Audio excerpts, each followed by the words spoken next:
Hi everyone, welcome to Cisco Reacts. I'm going to be reacting to this video by Marcello Hernandez, the Cuban Dominican TikToker. Someone recommended him and I wanted to check him out. Said that he was pretty funny. All right, without further ado, here we go.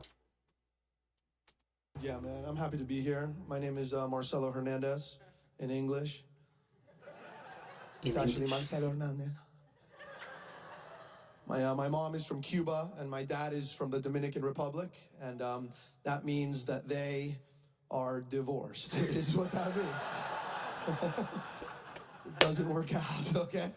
They came to America with the same idea, just a little bit different. My mom got here and she was like, "Oh my God, look at all of these opportunities." And then my dad got here and he was like, "Oh my gosh, look at all of these opportunities. That was my dad too. This is not a place to be married. This is the land of opportunities." It's very interesting to be as Hispanic as I am and then to look this white. My name is Marcelo Andre Hernandez Gonzalez, but I look like Timothy Chalamet. Okay? So it's interesting because my best friend in junior high school, he was Cuban and Dominican, and he was fairly white. He was blonde and green-eyed. His dad was from Cuba. He used to be an ex-boxer and very fairly light-skinned gentleman. His mom was Dominican, or he's Dominican. Tallest Dominican woman I've ever met, actually. She was something like 6'2" or some or three, man. She was tall, big time into video gaming, man. I used to spend a lot of time in that house. But in any case, yeah, I've seen this before. And also in high school, one of my best friends, we used to call him my boy Eddie. He was pure Cuban, and he was blonde also, and I believe he maybe had blue eyes or green eyes, but anyway, but he was very light skinned and he was also blonde. It's interesting because I went to high school during that time of the grunge era, and Eddie and myself used to be big into Nirvana. Well, I told Eddie that I want to learn the guitar, and Eddie used to play the guitar. He's like, "Hey man, you should stop by my house one day." Anyway, so I stopped by his house, and he's showing me, he's playing, smells like Teen Spirit, and this Spanish lady comes in, comes to the room and says, "Hey, you guys want something to drink, something to eat?" In Spanish, right? And Eddie speaks back to her in like broken Spanish, like "No abuela," "No abuela, está bien," something like that. She leaves. Now my mind is blown. I'm like, dude, I said, "You're Hispanic?" He's like, "Yeah, yeah, I'm Cuban." I was like, "Really?" I said, "But you don't speak Spanish." He's like, "No, no, I don't speak that much Spanish. I was born here." But here's the thing. It's interesting because you don't see race, right? When you're young, you just see the person, right? Race comes in later, good or bad. I don't know. Nevertheless, I understand what he's saying. I've experienced it, and within the Hispanic community, it's just too mixed into. It's a very mixed community. I look white, dude. I look like a white TikToker. I look like my parents make a bunch of money and I make even more money. Just with a tripod in my room, just every day. That's what I look like. I look white, dude. I look like I tell my mom to shut up.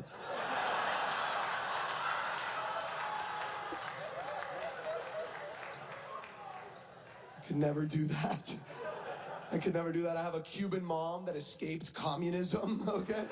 The only reason I know that is because she told me every morning. So I don't know how you woke up in the morning, but for me, it's "Good morning, Marcelo. Have a great day, but just remember, I free you." She's a scary woman. In my house, you can't have a bad day. When your mom escapes communism, you can't have a bad day. You get home from school, you're like, "Mom, I had a bad day at school." She's like, What happened? What happened that was so bad? Did somebody steal your freedom today? I don't understand. It's tough, dude. Communist parents. She's scary. It's tough when your parents are immigrants. They make you feel bad about everything, you know? It's their job. That's what they do. And I never knew what I was gonna tell my kids, you know what I mean? What am I gonna look at my kids and say? It was tough. It was tough when the Uber didn't get there. You probably don't even know about Uber Pool, do you? No. So No, true. but now, with the pandemic, your boy got a struggle story, okay? Are you kidding me? I cannot wait to look at my kids and go, you don't know what it's like! We didn't have toilet paper! Thinking about going solar, but not sure whether it's worth it for your home? Well, before you get quotes, there are 3 things you need to know about going solar, and Oh, one jeez. easy. And I'll lie, you know what I mean? I'll lie. My parents probably lied to me, you know? I'll lie, I'll tell my kids, I'll be like, you know, the pandemic was from when I was 3 years old to when I was 25 years old.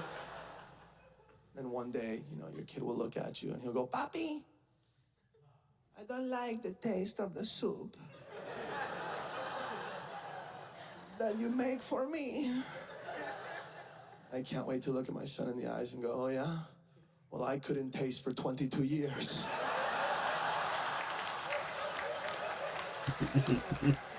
So maybe eat the soup.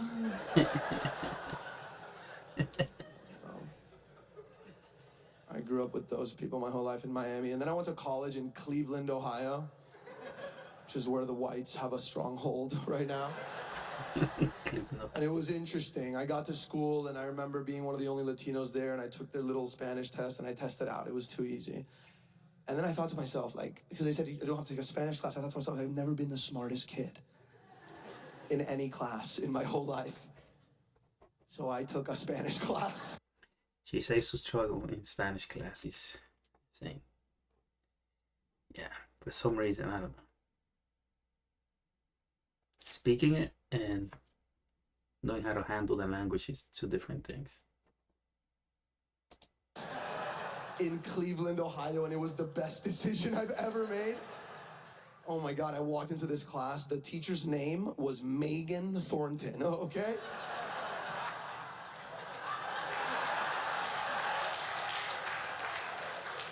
I walk into this class, she's like, hola, estudiantes. I was like, she sucks. This is... With me, it was the opposite. My Spanish teacher, Miss Wasserman, she's perfect Spanish, right?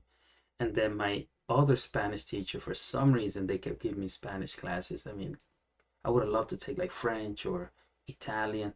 It's like, why Spanish already? But anyway, so the other one was Mr. Glass, and both of them, yeah, they spoke Spanish flawlessly.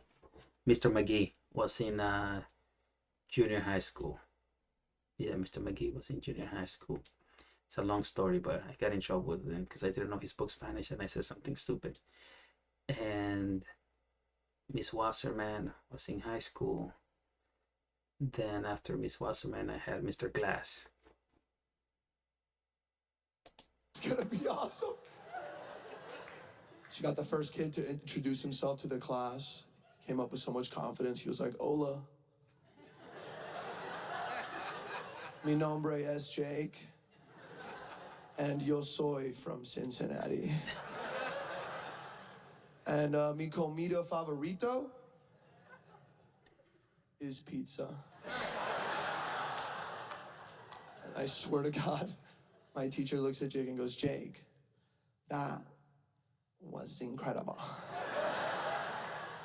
Something came over me. I don't even know what happened. All I know is that as soon as Jake stopped talking, I went, bitch, watch this.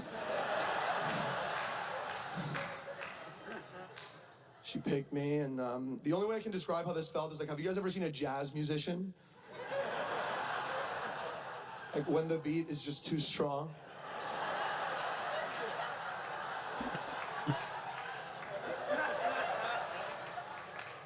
She was like, Marcello, por favor. I was like,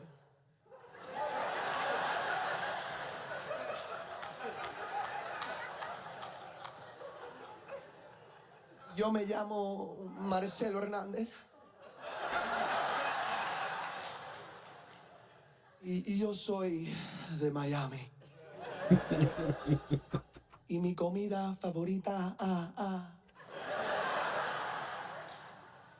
es arroz con frijoles con plátano maduro. Y también me gusta el buen empanizado, por favor, al final.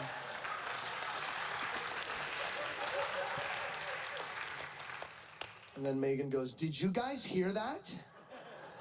That is your new teacher, okay? This is his class now. I will say this. I am proud, super proud of being Latino, but one thing where I prefer a white person is in the cockpit of an airplane. I need a white guy. I want his name to be Jeff, and I want him to be 75 years old. Prior White guys military. will lie to you, and I like that. A white pilot will fly you into a hurricane and tell you that that's a good thing. He'll go, we're going to get up there to 38,000 feet, and we will be flying into a Category 5 storm, but don't worry, it's going to give us a bit of a tailwind, and we're going to get there. We're going to get there 15 minutes early, okay? Let's go, Captain Johnson. I had my first Latino pilot the other day. I swear to God, this is all he did. Right before we took off, he goes, beam boom. I don't even think he pressed the button, I swear. I think he just grabbed the mic and went, beam boom. Hello guys, this is your pilot Alfredo Rodriguez, and I just want to let you know that this is gonna be a difficult flight, okay? Thank you guys so much, I appreciate it. Yeah, it was good. It's funny, you know. It's very valid because like I experienced that before. You know, I could relate with what he said about his dad because it was similar with my dad. And I had a couple of friends, you know. But yeah, you know, you guys let me know what you think about the video. Um, I think it was pretty funny, man. You know, say like maybe 7.5 out of 10. But you guys let me know in the comments. Subscribe. Give me any ideas, you know, any suggestions. You guys have a good day.